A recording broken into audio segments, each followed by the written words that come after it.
খাদ্যবর্জ্য ও মাইক্রোপ্লাস্টিকের পরিবেশগত চ্যালেঞ্জকে সম্ভাবনায় রূপান্তর করেছেন মালয়েশিয়া প্রবাসী বাংলাদেশি গবেষক বৃষ্টি খাতুন। আমেরিকান নাগরিক ইদ্রিস হাপিকে সঙ্গে নিয়ে সানওয়ে ইউনিভার্সিটির এই গবেষক গড়ে তুলেছেন টেকসই জৈব কৃষি মডেল। তারা বিভিন্ন রেস্টুরেন্ট ও বাজারের খাদ্যবর্জ্য সংগ্রহ করে বৈজ্ঞানিক পদ্ধতিতে উচ্চমানের জৈব সার তৈরি করছেন। ল্যাব পরীক্ষায় দেখা গেছে এই সারে উৎপাদিত ফসলে মাইক্রোপ্লাস্টিকের উপস্থিতি নেই বললেই চলে। মালয়েশিয়ার সানোয়া ইউনিভার্সিটিতে গবেষণারত বৃষ্টি খাতুনের এই উদ্ভাবনী প্রকল্পের মূল ভিত্তি হল খাদ্যবর্জ্যকে সারে রূপান্তর করা এবং সেই সারে উৎপাদিত ফসলকেও নিরাপদ করা।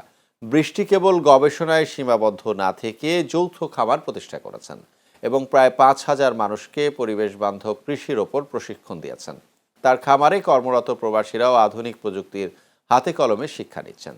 প্রথাগত পেশার বাইরে প্রবাসীদের আধুনিক কৃষি উদ্যোক্তা হওয়ার আহ্বান জানান তারা। বৃষ্টির এই উদ্যোগ বিশ্বজুড়ে তরুণদের জন্য এক অনন্য অনুপ্রেরণা হিসেবে কাজ করছে।